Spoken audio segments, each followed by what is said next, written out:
ఏపీలో విచిత్ర రాజకీయాలు నడుస్తుంటాయి. రాష్ట్ర విభజన తర్వాత సవ్యాంధ్రప్రదేశ్లో రెండు ప్రాంతీయ పార్టీల మధ్య యుద్ధం ప్రారంభమైంది. తెలుగుదేశం వర్సెస్ వైఎస్సార్ కాంగ్రెస్ అన్నట్టు పరిస్థితి ఉండేది. ఇప్పుడు జనసేన ఎంట్రీతో సీన్ మరింత మారింది. రాజకీయ ప్రత్యర్థులు అన్న మాట మరిచి రాజకీయ శత్రువులు అన్నట్టు పరిస్థితికి వచ్చింది. పార్టీల మధ్య సిద్ధాంతపరమైన విభేదాలకు మించి వ్యక్తిగత వైరం అన్న పరిస్థితికి వచ్చింది. అందుకు శాసనసభకు హాజరుకారు. ఆల్ పార్టీ మీటింగ్స్ ఉండవు. కనీసం పలకరించని పరిస్థితి ఏపీలో కొనసాగుతోంది. అయితే దీనినే అలుసుగా తీసుకుంటుంది భారతీయ జనతా పార్టీ నేతృత్వంలోని ఎన్డీఏ ప్రభుత్వం. ఎవరు ఎంపీలుగా గెలిచినా ఏపీ నుంచి ప్రాతినిధ్యం వహిస్తున్న 25 మంది ఎంపీలు తమవారే అని అన్నట్టు వ్యవహరిస్తోంది ఎన్డీఏ. దీంతో ఏపీకి రాజకీయ ప్రయోజనాలే తప్ప రాష్ట్ర ప్రయోజనాలు దక్కటం లేదు.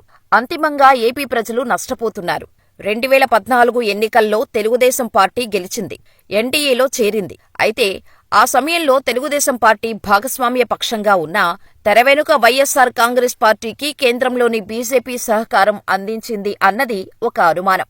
ఆ అనుమానంతోనే 2019 ఎన్నికలకు ముందు ఎన్డీఏ నుంచి బయటకు వచ్చారు చంద్రబాబు. బీజేపీని దూరం చేసుకున్నారు. 2019 ఎన్నికల్లో అదే బీజేపీ వైఎస్సార్ కాంగ్రెస్ పార్టీకి సంపూర్ణ సహకారం అందించింది. 22 పార్లమెంటు స్థానాల్లో వైఎస్సార్ కాంగ్రెస్ పార్టీ విజయం సాధించింది. బీజేపీకి కనీస ప్రాతినిధ్యం లేకపోయినా వైఎస్సార్ కాంగ్రెస్ పార్టీ తనకున్న బలంతో బీజేపీకి అండగా నిలిచింది.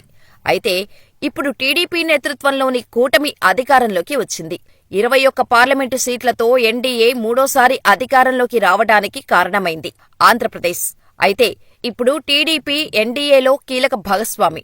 తన రాజకీయ ప్రత్యర్థి జగన్మోహన్ రెడ్డిని అణచివేయాలని కోరుతోంది. కానీ 9 నెలలు అవుతున్నా అటువంటి చర్యలు ఏవీ లేవు కేంద్రం నుంచి. దీంతో తెలుగుదేశం పార్టీ శ్రేణుల్లో ఒక రకమైన అసహనం కనిపిస్తోంది. ఎప్పుడో 10 ఏళ్ల కిందట జగన్మోహన్ రెడ్డి బెయిలుపై బయటకు వచ్చారు. గత 5 ఏళ్లలో విచారణకు కూడా హాజరు కాలేదు. ఇప్పుడు ప్రతిపక్షంలోకి వచ్చినా ఆయనకు అదే మినహాయింపు వర్తిస్తోంది. దీంతో జగన్మోహన్ రెడ్డికి కేంద్ర ప్రభుత్వం ఒక ఆప్షన్గా ఉంచుకున్నట్టు ప్రచారం నడుస్తోంది. గత 10 ఏళ్లలో ఏపీలో రాజకీయ పరిస్థితులను తనకు అనుకూలంగా మార్చుకుంది కేంద్రం. ఇప్పుడు కూడా అదే పరిస్థితి కొనసాగాలంటే ఏపీలో జగన్మోహన్ రెడ్డి ఉనికి ఉండాల్సిందేనని ఒక స్థిరమైన నిర్ణయానికి వచ్చినట్టు సమాచారం.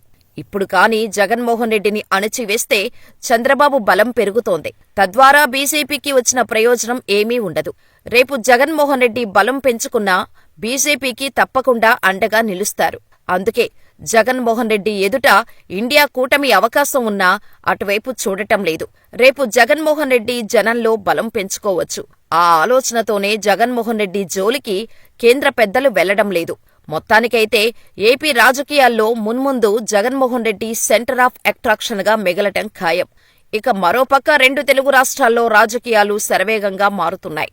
ముఖ్యంగా ప్రతిపక్షాలు అలర్ట్ అవుతున్నాయి. విపక్ష నేతలు బయటకు రావటం ప్రారంభించారు. అధికార పార్టీతో తేల్చుకునేందుకు సిద్ధపడుతున్నారు.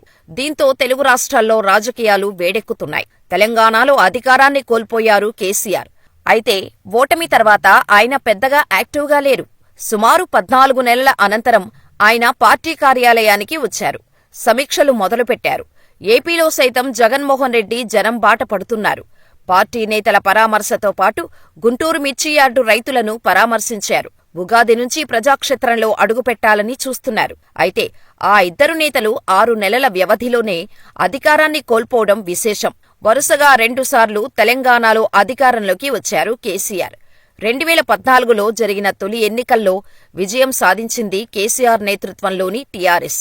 2018లో సైతం రెండోసారి అధికారంలోకి రాగలిగింది. 2023 ఎన్నికల్లో మాత్రం ఆ పార్టీ ఓడిపోయింది. కాంగ్రెస్ పార్టీ గెలిచింది. 14 నెలల అనంతరం కేసీఆర్ పార్టీ కార్యాలయానికి వచ్చారు. పార్టీ నేతలతో మాట్లాడారు. వారిలో ధైర్యం నింపే ప్రయత్నం చేశారు. కాంగ్రెస్ పార్టీలో వర్గ విభేదాలు, ప్రభుత్వ వైఫల్యాలతో ఆ పార్టీ గ్రాఫ్ పడిపోయిందని, వచ్చేది బీఆర్ఎస్ ప్రభుత్వమని తేల్చి చెప్పారు. అయితే కాంగ్రెస్ ప్రభుత్వానికి ఇంకా 3.5 ఏళ్ల కాలం ఉంది. తప్పులు సరిదిద్దుకునేందుకు సమయం కూడా ఉంది.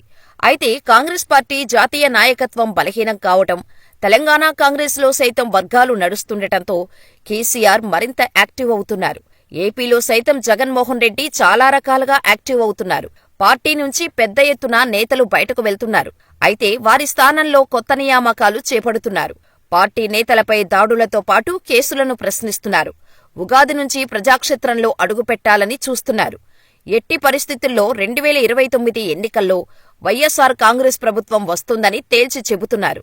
అయితే ఇక్కడ కూడా టీడీపీ కూటమికి 4 ఏళ్ల సమయం ఉంది. ఆపై అపర చాణక్యుడు చంద్రబాబు ఉన్నారు. అంత ఈజీ కాదని తెలిసినా జగన్మోహన్ రెడ్డి మాత్రం పార్టీ శ్రేణుల్లో ఒక రకమైన ధైర్యం పెంచే ప్రయత్నం చేస్తున్నారు. అయితే ఒకేసారి స్నేహితులిద్దరూ తెరపైకి రావటం చర్చకు దారితీస్తోంది. వీరిద్దరూ పరస్పర రాజకీయ ప్రయోజనాలు చేసుకున్నవారే. కానీ ఇద్దరూ తమ సొంత రాష్ట్రాల్లో ఓడిపోయారు. భారీ అంచనాలతో రంగంలోకి దిగి చతికిలపడ్డారు. అయితే ఇప్పుడు ఒకేసారి ఇద్దరూ క్రియాశీలకం కావటం మాత్రం చర్చకు దారితీస్తోంది.